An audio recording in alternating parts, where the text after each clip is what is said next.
Okay, in this problem, we're going to find I1 using superposition. We can see where I1 is labeled. We use a problem-solving strategy entitled AC Steady-State Analysis, and also applying superposition. And if we look back at our strategy for applying superposition, in a network containing multiple independent sources, each source can be applied independently with the remaining sources off.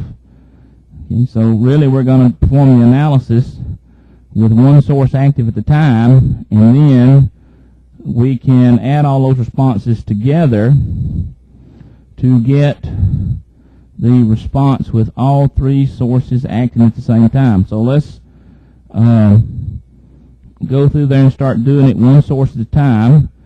When we turn off a voltage source, we replace it with a short circuit, and we turn off a current source, we replace it with an open circuit. So if we find the contribution from this source, we turn this to 0. Well, that's replacing it with a short. Turn this to 0, and that's replacing it with an open. So when we do that, here's our resulting circuit. Okay, so notice now the voltage source was here, the 6 at an angle of 0, the 3 at an angle 10 degree current source was over there, and we turn those off, we get to this. So now, let's simplify this circuit. For instance, this is in parallel with that.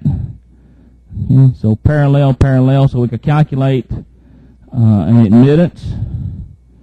Okay, so Y here is 1 over J3 plus 1 over 4 minus J2, which is 0.2 minus J.2333 Siemens.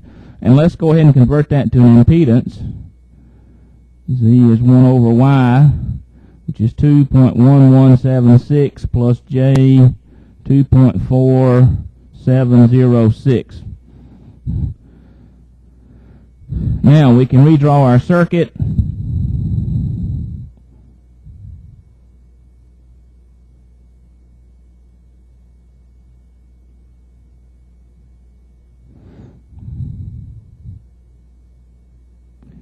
And here's I1 prime, which is a contribution from the 12 at angle 0 volt source. Now, if we look, this source is actually going to push current around in this direction, which is the opposite direction for which I1 prime is defined.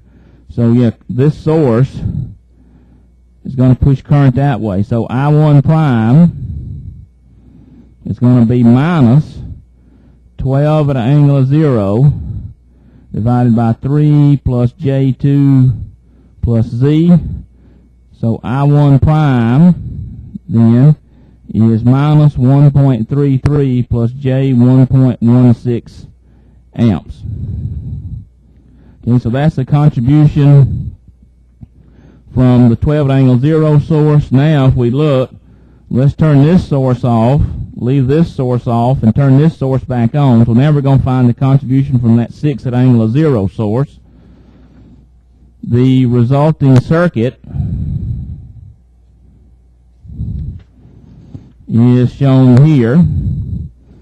So now we need to go through and do some analysis on this circuit.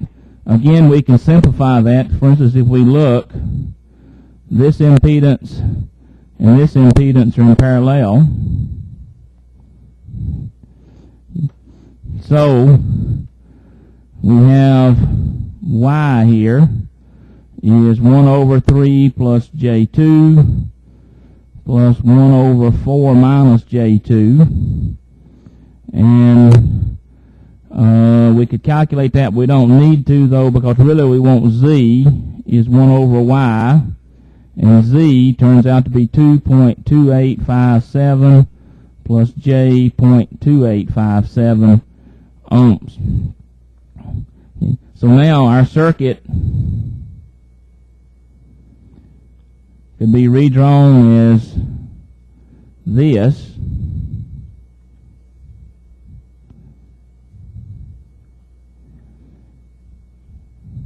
Now, we've lost the current I1 double prime at this point because when we combine those two impedances in parallel, we lost that. So let's call this current I2 double prime. Let's calculate it first. Okay. So, I2 double prime then is 6 at an angle of 0 divided by Z plus J3, and that's 0.8561 minus J1.23. And now if we look back at our circuit, here is the current I2 double prime. So now we can use current division, okay, because I2 enters here and it's going to split. And so by current division, I1 double prime is I2 double prime times 4 minus J2 over 3 plus J2 plus 4 minus J2. And again, that's a current divider. We want the current through this impedance, so this one's placed in the top. And this turns out to be 0.1378 minus J 0.9475. Okay, so that gives us a contribution from the 6 at angle of 0 source. Now we need to find the contribution from the current source. So we turn both of these down to 0. Our resulting circuit is as shown here. So again, we're going to need to do some impedance combinations and admittance combinations. So if we start off, for instance, this impedance and this impedance are in parallel. So their admittance would be 1 over 3 plus J2 plus 1 over J3. And since these two are going to be in series, I'm going to go ahead and convert this to a Z. So Z is 1 over Y, which is 0.7941 plus J 1.6765.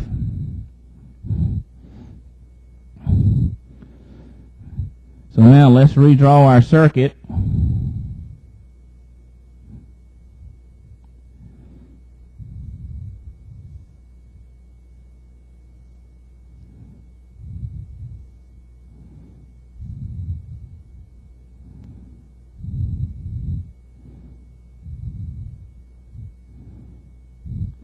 Okay, so now if we look at our circuit, for instance, now we have a current divider. Current enters here and it basically splits, and really we're trying to get to this current. So let's calculate this current that I'm going to call I3 triple prime. Okay, so we're going to calculate that current because if we look back in our circuit, this is I3 triple prime, and we can do current divider. So basically we can do two current divisions at this point to calculate that.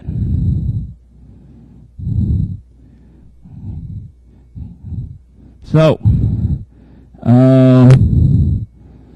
let's see. So now I3 triple prime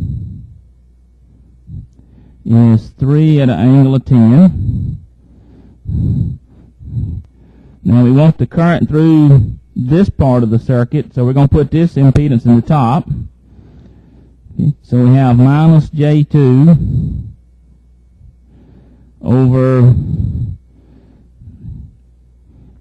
4 plus Z minus J2, and that gives us I3 triple prime 0.3 minus J 1.2123 amps. So now we've calculated this current, which is this current, and we need to do one more current division. Now we need to divide here, and since we want the current here, we're going to put this in the top. So now I1 triple prime then is I3 triple prime times J3 over 3 plus J2 plus J3, which is 0.4529 minus J 0.4557 amps. So now I1, which is the current with all the sources active, is I1 prime plus I1 double prime plus I1 triple prime, and that turns out to be 0.7783 and an angle of minus 161.8 degrees.